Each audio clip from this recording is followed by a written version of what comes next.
Redefined by Love. My name is Jennifer, and I am the host. Today's episode is going to be titled Rest for the Wanderer.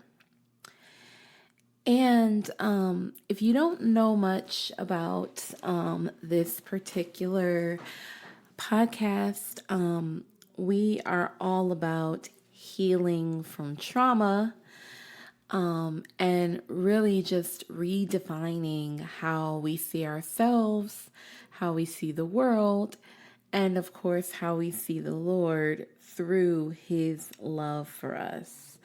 And everything we talk about on this podcast is going to fall within the realm of accomplishing those particular goals. So,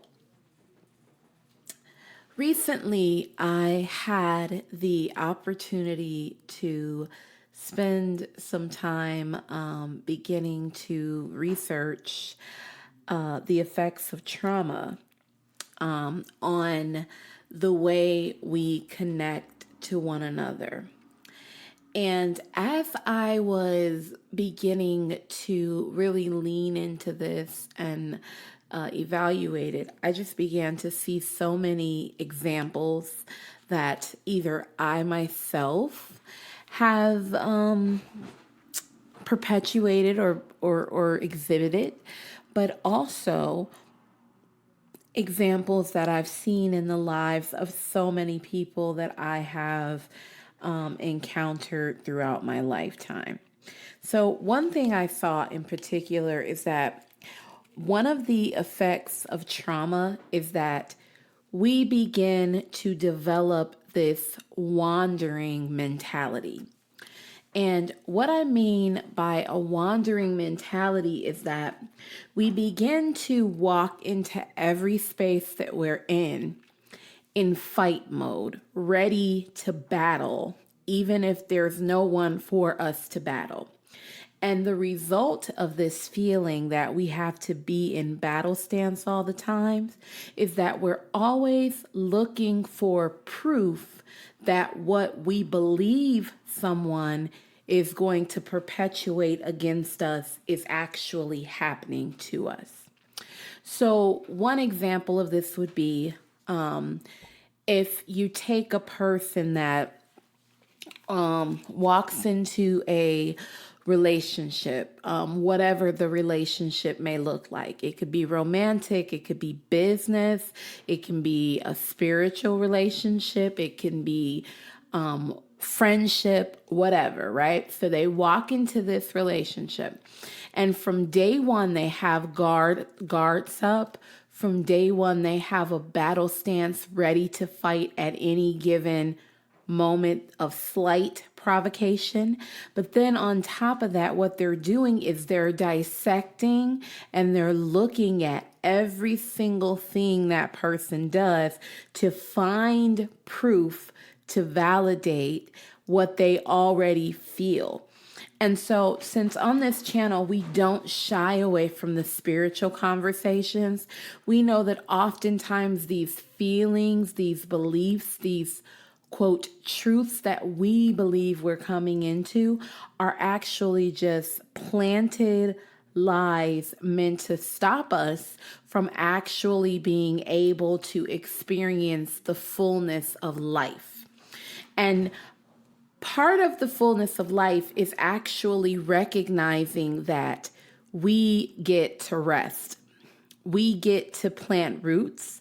We get to put down our battle stance. We get to experience green pastures, if you will, right? And if we're always in battle stance, always ready to fight everyone that comes our way, then we never will experience the green pastures but it's not because they're not available. It's not because they're not there. It's because we are so busy fighting that we don't choose to see those green pastures, or should I say, there is some mindset, some viewpoint, some perspective that's blocking our ability to experience those green pastures. And so that is what I really wanted to chime in on today. So I want to thank you first and foremost, before we really dig into it, for taking the time to listen to this podcast. I would really encourage you to follow it, whatever media you're looking on, share it with other people that may be experiencing some of this in their own lives. And also feel free to reach out to us. Depending on how you saw this podcast, we actually have a YouTube channel. It's called Lord Send Me. So go over there and you can actually follow this podcast there, and you can also connect with us there. We'd love to get to know you more and get to know more about your specific story and how your life has begun to unfold. So let's talk about this, right? So, on this channel, I always use myself. That's one of the things I do. I use my own life as a story because God delivered me from massive amounts of rejection and feelings of oppression and feelings of just not being good enough and, all of those types of things. I have experienced and felt that for many, many, many years of my life. And it was actually pretty recently that the Lord just totally eradicated these things. And the way he did it was by exposing them, right? And so the first thing I want to kind of chime in on with this is, what do we do when we can look at our lives and we can see that throughout our lives, we've always been in a battle stance, ready to run for the hills at the first sign of danger to look for another place to settle. And we've noticed in hindsight, right, we can look back on our lives and we can see, wait, this is always my story. My story is always someone wronged me and it's time for me to go somewhere else, right? It's always been my story, right? And for me, myself, this actually was my story. I spent my entire life feeling out of place, unwanted, and like I snuck through the back door. So the irony of it is that I realized that I'd say over the past couple years, I really began to see it, that if I looked in my rearview mirror, I was always moving to the next thing. In fact, one thing I noticed is that when I even had good seasons of my life, when good things were happening to me, I was still on my tippy toes, waiting for someone to do something to justify me to run for the hills. And I didn't notice at the time that this was actually my cycle. And the cycle was actually a trauma response. So it was a response to the trauma that I felt as a child in not being able to feel settled or rested, right? So because I developed these habits as a child, they began to perpetuate in my adult life. And here's the kicker, right? So if you suffer from this, if this applies to you, you're going to see it not in just one area of your life, you're going to see it in all areas. You're going to see it in your career. You're going to see it in your friendships. You're going to see it in romantic relationships. You're going to see it in, if you're a believer, you're going to see it in your relationship with the church. You're going to see it pretty much everywhere you possibly could. You're going to see that every time someone challenges the scars that you have, right? Because usually that's what it is, that you just hightail it out of there. In fact, you may notice that you never unpack your bags. So when I was younger, I was still married, but I was much younger, probably about 15 to 20 years ago. I was married and we had a lot of financial issues. So it was like we were always battling the financial repercussions of a lack of understanding of how to budget money, a lack of being able to maintain stability in jobs and otherwise, right? So I remember one time we moved into this apartment and I was really excited about it. I was like, oh, yes, this is a beautiful place. We can decorate and we can begin to get things in order. And I remember my husband at the time, he just would leave his bags packed. He would never unpack anything, never hang his clothes, never put them in the drawer, never take anything out of this bag. So this bag was his safety net of being able and ready to hightail it if at any time he needed to. Why do I mention this very personal detail of my life? Because I remember looking at him one day and saying, "Aren't you gonna unpack?" And his only response to me was, "What's the point?" And of course, we can look at that and we can dissect it and we can say, oh, that's poverty. That was a poverty mentality. It 100% was a poverty mentality, but even deeper. So take that and translate it into the rest of our lives, right? When we come into relationships with people, do we even bother to unpack our bag? Or do we keep parts of us, major, massive parts of us and pieces of our lives and parts of our hearts locked away under key guard, ready to go, ready to hit the hills at any given moment? And my answer is that a lot of us do this. So I was recently thinking about how I have always felt as though I need to keep my eyes open for the next place because maybe that's the right place. And the reason I always felt this way is because I never felt like I was welcome. I never felt like I was accepted. I never felt like I was really home, to be honest. I even remember as a kid looking for the next place to go. So when I was young, very young, like a teenager and even an elementary schooler, I used to think, okay, if I can just get to 18, I can meet someone, get married, and things will get better. And then when I got married, I said, okay, this doesn't feel like home either, right?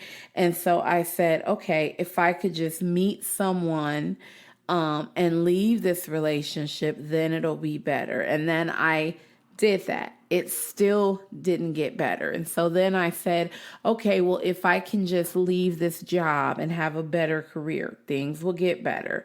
And you can see the cycle, right? You can see how that cycle just perpetuated in every single area of my life. So 4 years ago, when I came into the church, when I began to become part of a community of believers, right? I realized actually pretty quickly that that had been my pattern for my entire life. So what began to happen is I began to go through this cycle of constantly battling a barrage of thoughts that really centered around the same thing.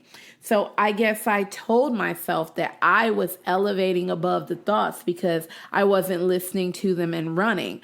But what I began to do was sabotage and blow up everything in my life. So I was still staying still, but I blew everything up because I still did not experience rest.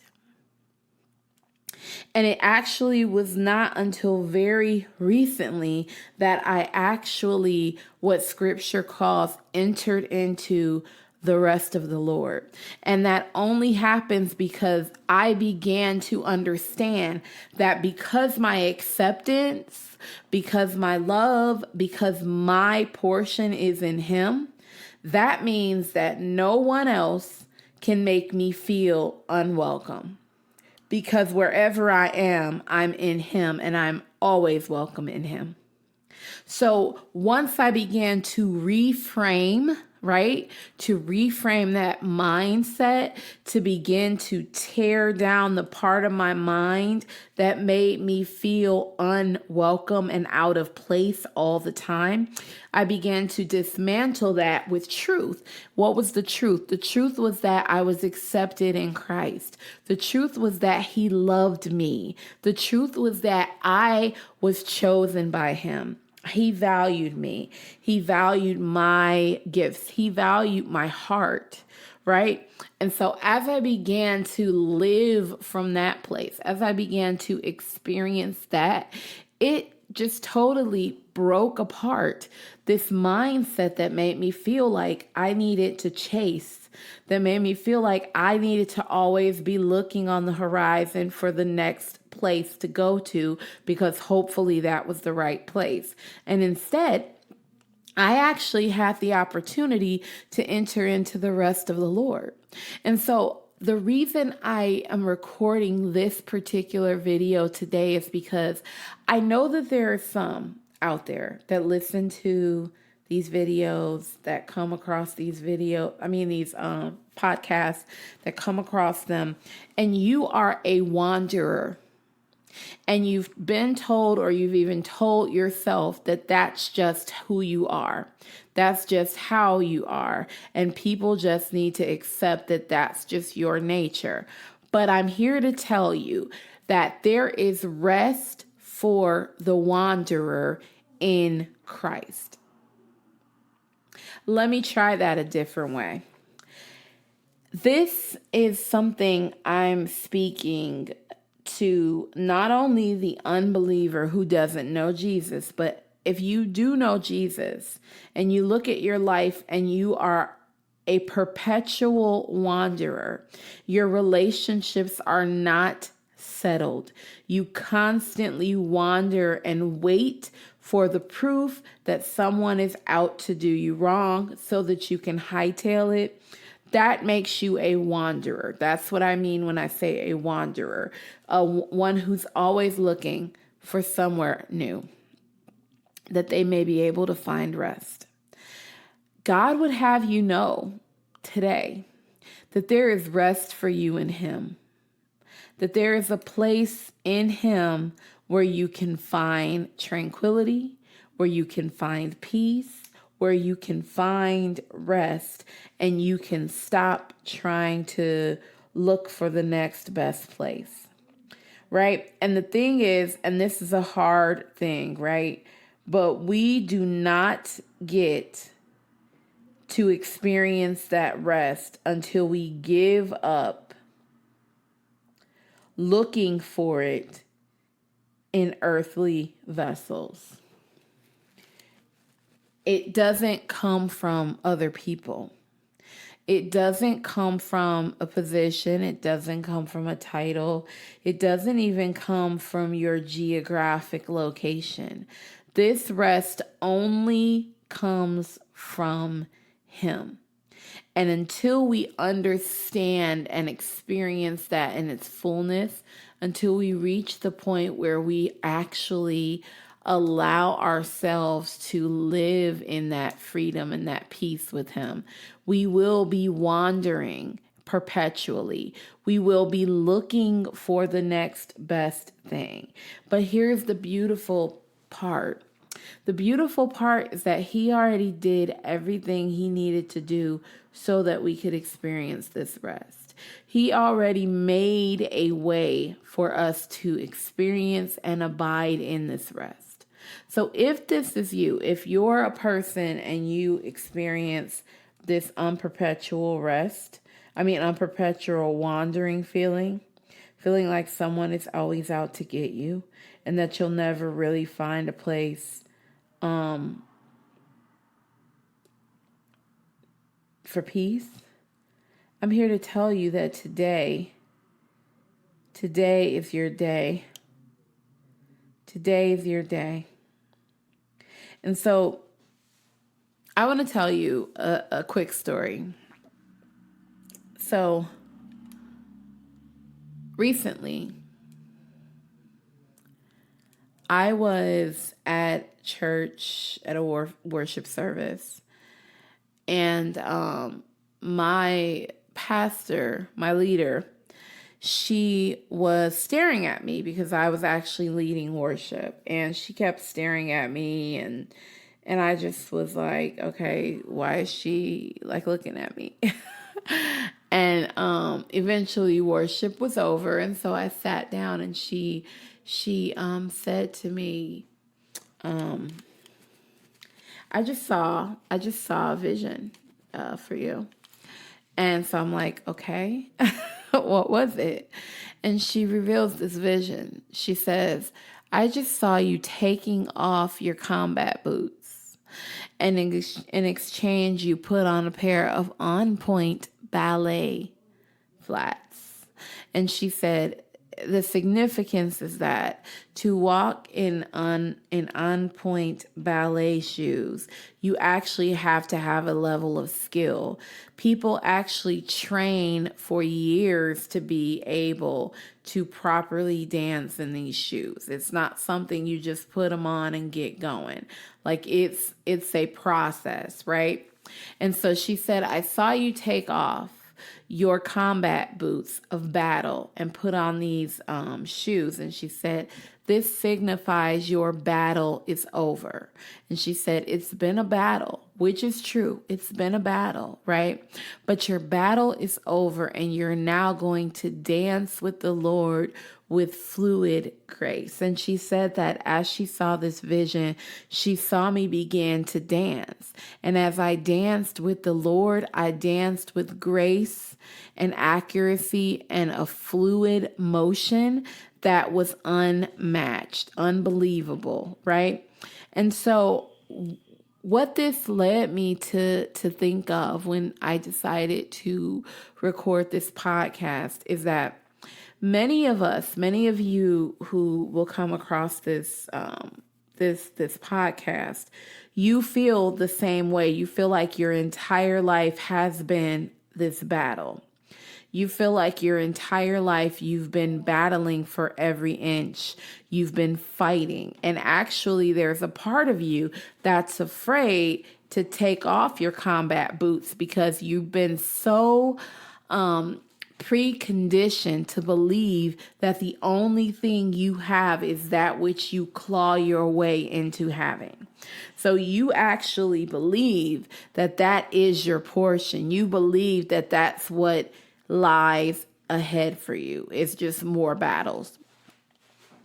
But the Lord would say to you that just like in that vision about me, you're actually entering a season of rest.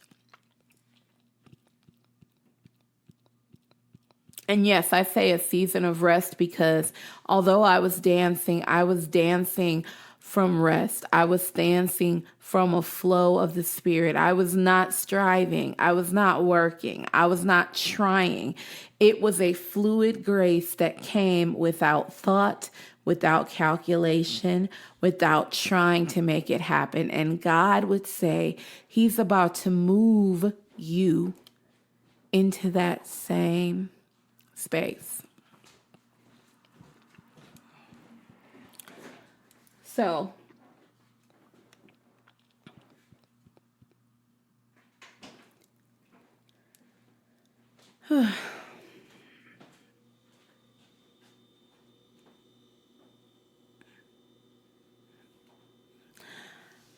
I would like to thank you for listening. And if you're in that space, if that's what you're experiencing right now, I would encourage you to just spend some time with the Lord and let Him begin to unpackage some of these things for you. and see it from a different perspective. Once again, as always, thank you so much for listening, and we will see you next time.